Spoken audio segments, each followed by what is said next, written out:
Now the semantic content of those trajectory points or of those feature points is very low. Like for example, if I have a hand that's moving this way, and if I have the trajectory of this hand, it's not saying anything about me moving my hand. It could be anything that's moving that's generating the same trajectory. So the semantic content in these low-level features is very less. And the problem with that is when you try to generalize such methods to data sets which consist of a lot of realistic actions, to larger data sets with realistic action sequences. When I say realistic, I mean video sequences like, picked out straight from YouTube. Very natural setting video sequences. These methods will effectively fail. So keeping these caveats in mind, I set out with the objective of devising a method that would basically build on top of high-level semantic concepts, feature descriptors of actions that actually describe the action, that are rich in semantic content. And the hope was, using this method, using such a method that's based on high-level semantics, I should be able to generalize to larger and more realistic data sets. So that eventually, research in this area eventually led to the inception of the concept of action bank. Now, action bank is a paradigm shift in terms of the kind of features that it uses to represent every action. The action bank representation of an action sequence is based on high-level semantics of an action rather than low-level features. Now, as we can see in this image, the action bank is basically a bank of action templates. Now, we can consider each of these templates as different action detectors, and the representation of a particular action sequence is built by passing a human action through each of these detectors, action detectors, and the results from each of these action detectors are combined together to form one feature vector for a particular action. And this feature vector is formed by each of these smaller action detectors, and each of these actions are high-level semantics. It's very easy to look at these actions and say what's happening in there. It's not a bunch of trajectories, or it's not just raw features that make no sense. These are very high-level semantic concepts which are eventually used to describe or to very semantically describe a particular action. Now, a few slides back, I spoke about some reasons why the action recognition is difficult, and two of the reasons that I quoted there are actions are inherently view specific and actions are subject dependent. So in order to make my system or my representation robust to views and robust to the people performing those views, my action bank basically consists of multiple instances of the same action being performed by different people, being captured by different points of view. So if you look at my first column here, the action being performed is throwing a discus. And I have, this is just a small snippet of my action bank. My bank is way bigger than this. But if you go to see, all these are actions performed by different people, captured in different points of view. And this, likewise is the case for all the other actions. So the idea is, the richer in content or the richer in diversity the action bank is, the more discriminative it becomes when it comes to recognizing action. So that is the underlying concept of how the action bank works. To give you a very high-level description of how this method works, we start off with an input video. That's a video that we want to classify or we want to recognize, and we pass it through the entire bank, the entire action bank, which is a conglomerate of a number of action detectors.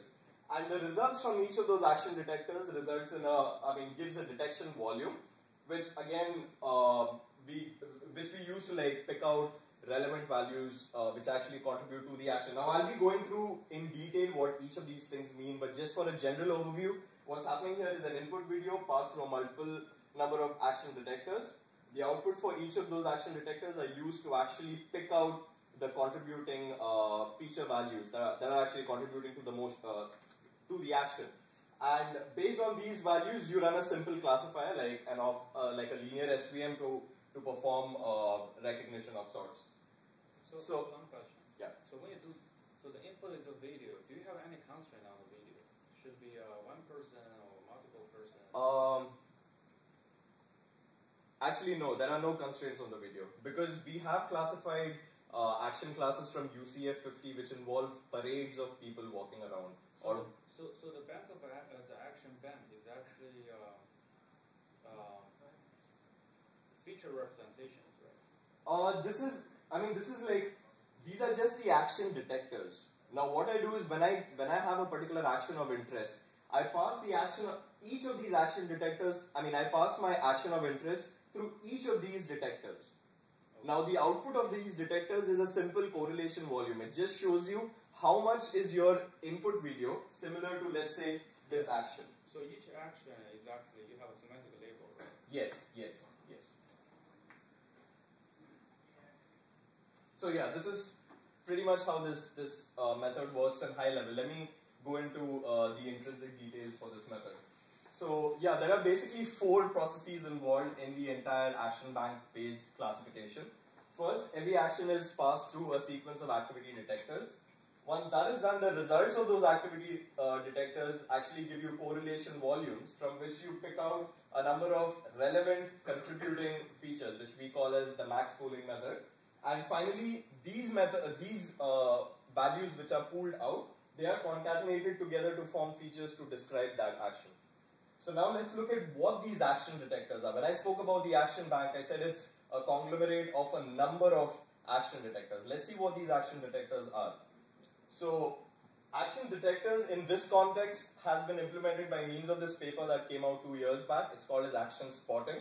Now this slide is pretty self-explanatory on its own. The action templates shown over here are, let's say, jump right, spin left, squat. These are basically actions of interest that we want to find in a larger video.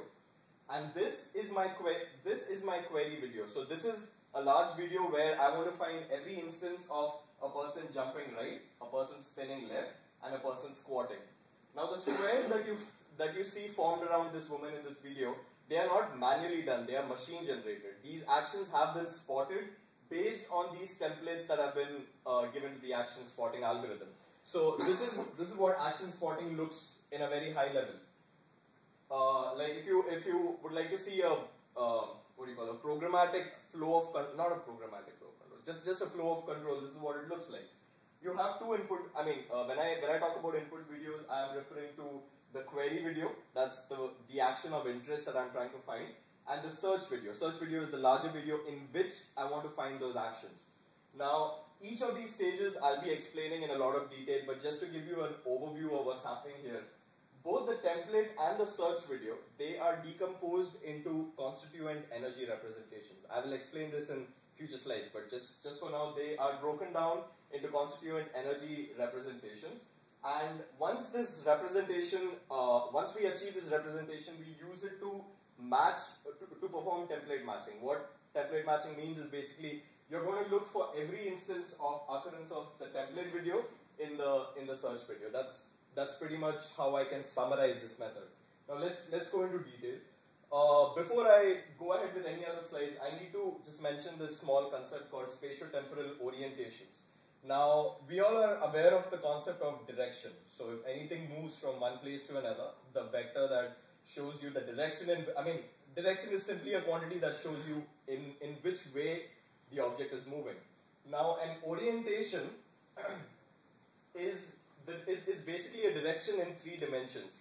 But my third dimension is not a spatial coordinate; it's a temporal coordinate. So basically, if you look at the image on the right, let's consider this image to be a video, okay, in which there is a box that moves from top to bottom. Now we view this video in 2 dimensions, but in